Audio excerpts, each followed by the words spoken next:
Welcome once again to Auto Mundial, the weekly home of all the latest motoring news and reviews. This week, Honda unveils a pair of radical concepts bringing in a new age of technology. We've also got the most powerful SUV ever produced in America. Plus, Mercedes goes topless as it kicks off its lineup of limited production supercars. That's all coming up. First though, the news.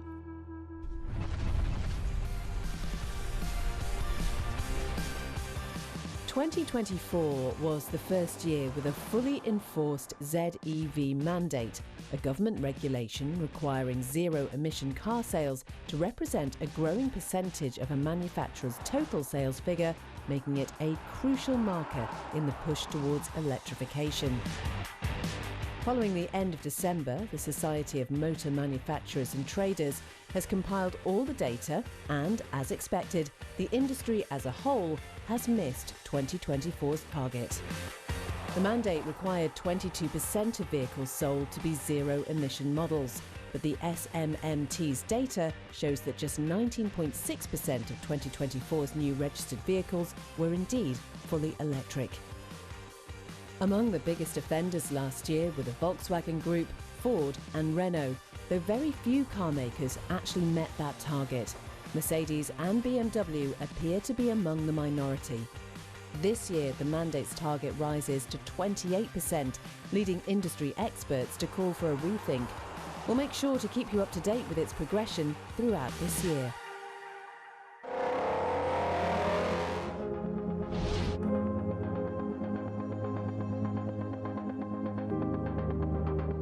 Here at Auto Mundial, we love getting the odd glimpse of different manufacturers' visions of automotive future.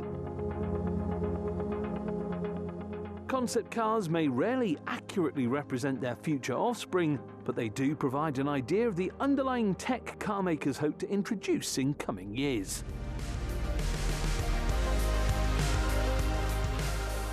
And Honda is one of the latest industry leaders to unveil its idea of the next generation of electric vehicle, the Zero Series.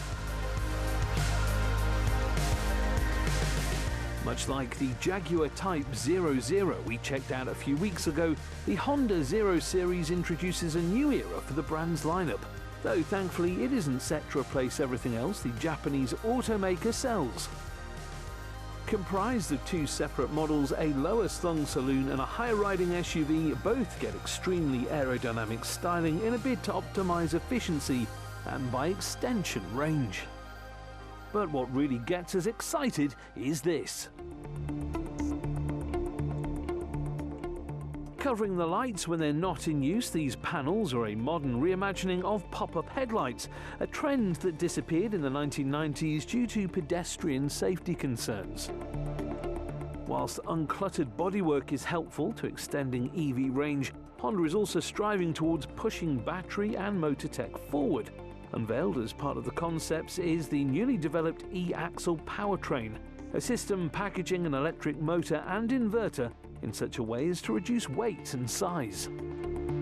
Whilst the boffins aren't ready to go into details, the battery also represents a significant step forward according to Honda, getting just as much if not more juice out of a smaller design.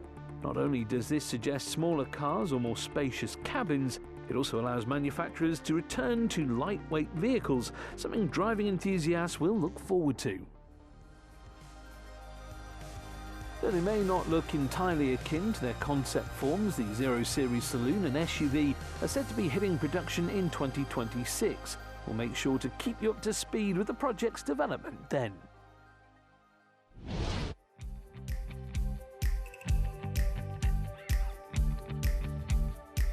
The numbers from the last 12 months are in, and for the second time in a row, the Ford Puma has been crowned Britain's best-selling car.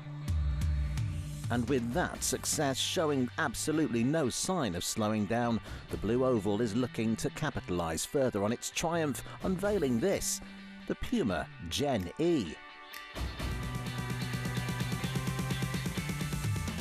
With fewer all-electric offerings than most of its rivals, apart from the controversial Capri, Ford will be hoping its electrified bestseller can take on the giants of the electric crossover world. So how does it fare? As you'd expect, the newest model retains much of its namesake's good looks, with everything from the front end carried over from the standard car. Here it gets a more streamlined, blanked-out grille in the hopes of extending range. Speaking of that pesky range we love to talk about so much with EVs, one core version of the electric Puma is available. A 43 kilowatt-hour battery provides power to a single motor on the front axle, providing a little over 160 brake horsepower. Electric torque sends the Jenny to 62 in a Puma ST, rivaling 8 seconds, and the EV will top out at 100 miles per hour.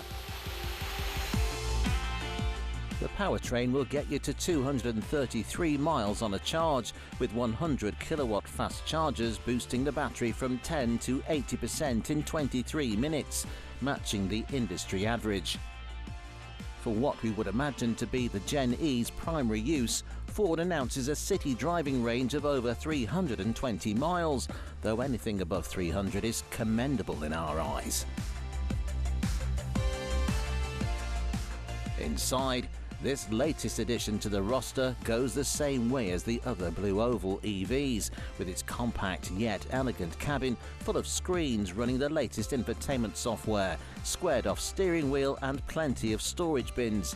In fact, the boot's cavernous 570 litres is accompanied by many hidden pockets throughout the dashboard, making for a very practical place to be. Practicality is all well and good, but spawning from the nation's bestseller 2 years in a row, we would expect the electric Puma to significantly outclass its rivals.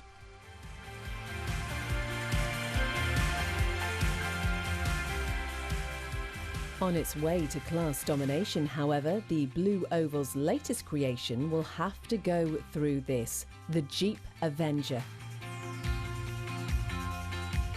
A diminutive version of the American off-roading hero's recognisable styling, we can't tell if the Avenger has cute or boisterous looks.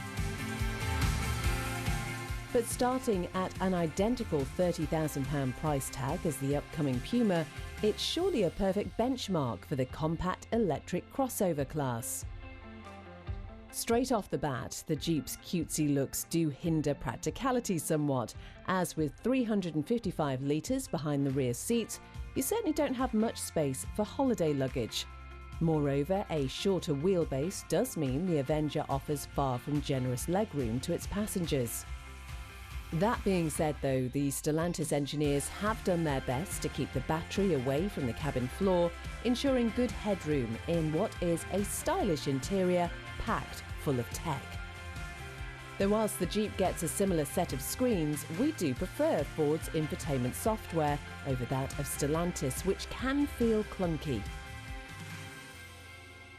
Speaking of the battery, the Avenger gets a larger power source than the Puma at 51 kilowatt hours, providing a range of just under 250 miles on combined cycles, 20 or so more than the Puma, with charging proving just as rapid.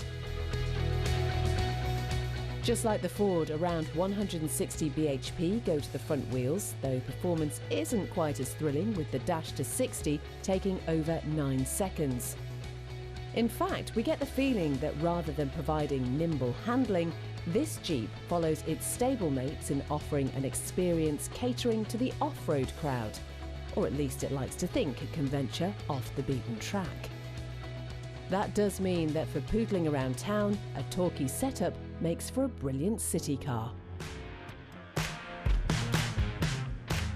Overall though, for the same price, the new Puma in eco-friendlier guise does offer a little bit more adaptability when it comes to practicality thanks to its larger boot. As a result, we see little reason for the Gen E to not match its gas-guzzling stablemate as a class-leading bestseller. Though if you'd like to stand out from the crowd with funky yet usable styling, the Jeep is a perfectly suitable contender for no extra cost.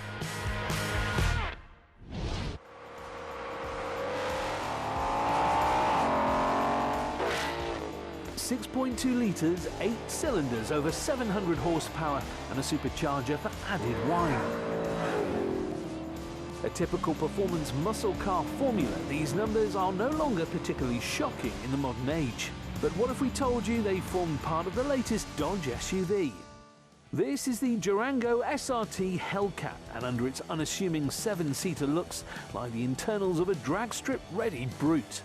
In fact, with 720 brake horsepower sent to the floor thanks to a supercharged Hemi V8, the most powerful fossil fuel burning SUV ever will hit 62 from a standstill in 3.5 seconds and go on to a top speed of 180 on its way to complete the standing quarter mile in just 11.5 seconds.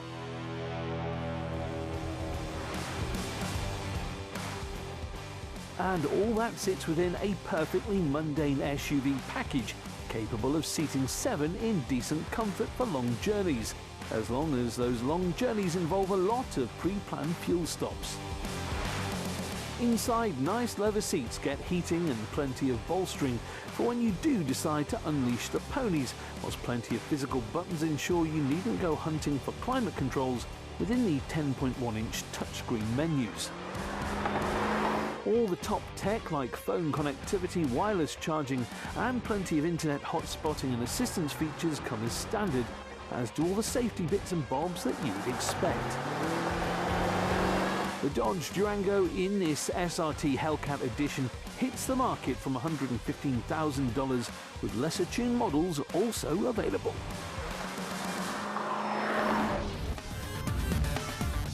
After the break, Volkswagen fills a niche within a niche with its newest SUV. But who is it for?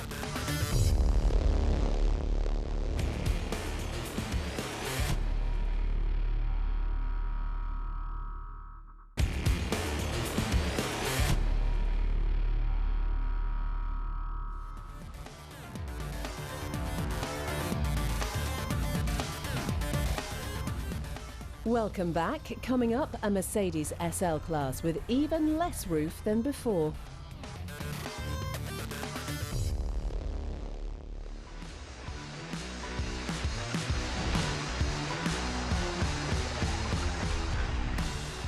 Tiguan or Touareg?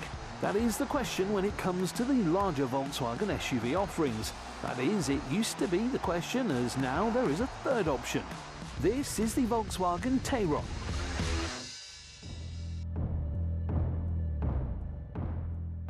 Sitting in between the mid-sized Tiguan and large premium 7-seater that is the Touareg, this new compact 7-seater comes in to replace the extended Tiguan Allspace.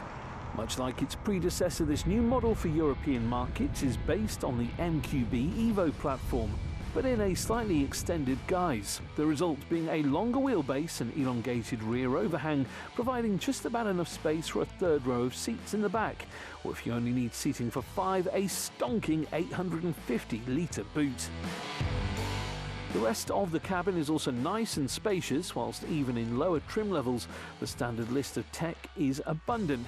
Premium features like 3-zone aircon, adaptive cruise control, this 12-inch display and rear-view camera all come with the base car, whilst that screen can grow up to 15 inches should you so wish. Here in the UK, we get the Tayron with a choice of 6 powertrains, 1 diesel and 5 petrols. But if you want to make the most of the Tayron's party piece, the 7 seats, you won't get any fancy plug-in hybrid trickery. If that is what you want, we would suggest the 1.5 ETSI with its 150 brake horsepower, but the Tayron should truly come to life when paired with the same 4-pot in e-hybrid form. The 19.7 kilowatt-hour battery may get in the way of your precious third-row seats, but unimpressed with rear passenger head or legroom, we would suggest reserving that space for luggage anyway. That compromise will get you over 200 brake horsepower and up to 75 miles of electric-only range, plus impressive fuel economy. A more worthwhile solution in our opinion. Visually, the Tayron adopts the same soft look shared with other recent Volkswagen designs like the Passat that we do appreciate. But surprisingly, it is not the only model in this larger SUV class that we enjoy visually. In fact, one of our standouts from last year was the Hyundai Santa Fe, an echo of discovery past sporting modern touches. a fancy cabin and 7 well-proportioned seats. Inside, the Hyundai is about as sophisticated as any other car on the market, with nice upholstery decorating much of the cabin and a bright, wide-open layout, making that third row of seating a little more welcoming. Though the larger rear seat space does drop boot space by around 200 litres versus the Volkswagen. Under the Korean's long bonnet sits a 1.6-litre four-cylinder in a pair of hybridised declinations. A 215 brake horsepower mild hybrid kicks off the range, whilst a 253 brake PHEV gets 33 miles of EV range from a 13 kilowatt-hour battery. Whilst the Tayron's extended electric driving range does warrant going for the heavier, more expensive model, we would suggest that 33 miles is not enough to justify lumbering the additional tech most of the time. Hitting the market from £46,000, the Hyundai Santa Fe is far from a cheap car, especially when you consider the Tayron's sub-40,000 starting price. But the German's preferred plug-in e-hybrid engine will set you back a further £4,000. Spread that price difference over a long-term financing deal and suddenly the Korean's fancy cabin looks particularly appealing.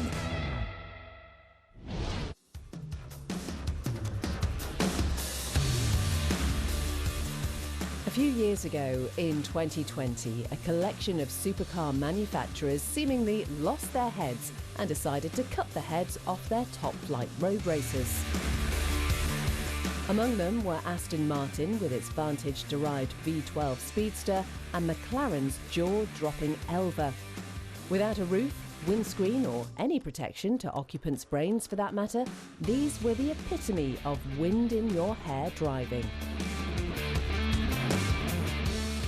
With smooth, unrecognisable styling, thanks to a curvaceous body that appears moulded by the wind itself, the McLaren Elva is certainly a recognisable car.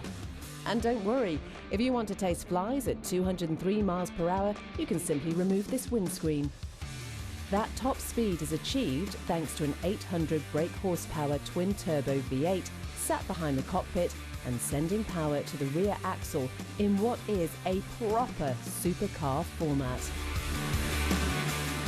If 8 isn't enough cylinders for you, Aston Martin's AMG-developed twin-turbo V12, pumping out 700 bhp, is sure to provide a melodic song without the obstruction of a roof or windows. The 5.2-litre unit sits in what very much looks like a Vantage, but is, in fact, a bespoke creation.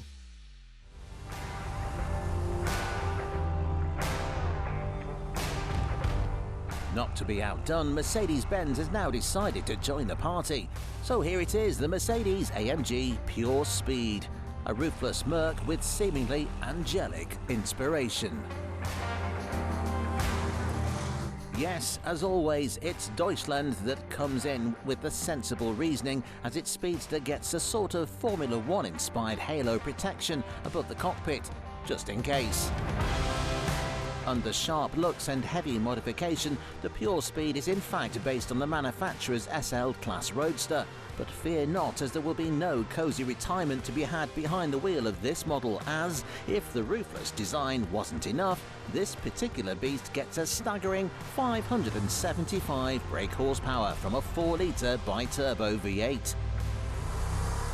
The manufacturer's acclaimed all-wheel drive 4MATIC system plus a 9-speed transmission and lightened body mean the PureSpeed will 0 to 60 in 3.6 seconds, whilst a 195 miles per hour top speed sounds like plenty to us. Then again, with these windscreenless creations, we prefer measuring speed in flies swallowed per minute, and in this case it is surely a very high number. By chopping the roof off its SL class, Mercedes has said that the PureSpeed intends to pay tribute to iconic racing models from yesteryear, such as the 300 SLR that took Sir Stirling Moss to victory in the 1955 Mille Miglia. Indeed, its overall low-slung shape with a long bonnet, stocky rear end and a pair of scoops behind the seats certainly evoke the motor racing champion. However, dare we say that the almost untidy collection of carbon fibre accoutrements and sharp angles do separate this modern-day model from its cleaner, more understated muse. You might even suggest that the car appears to have crashed into its local aftermarket parts store. Moreover, the garish exterior doesn't exactly match the cabin's sophistication and class. Just like any modern Mercedes, a nice design pairs fancy leathers with aeronautical chrome vents in what you would almost call a timeless design. That is, if the centre console wasn't dominated by a whopping screen. The first in what Mercedes is calling its Mythos range of highly limited, daring models, just 250 examples of the AMG PureSpeed will ever leave the factory, and if you need to know how much it will cost, let's just say you probably can't afford one.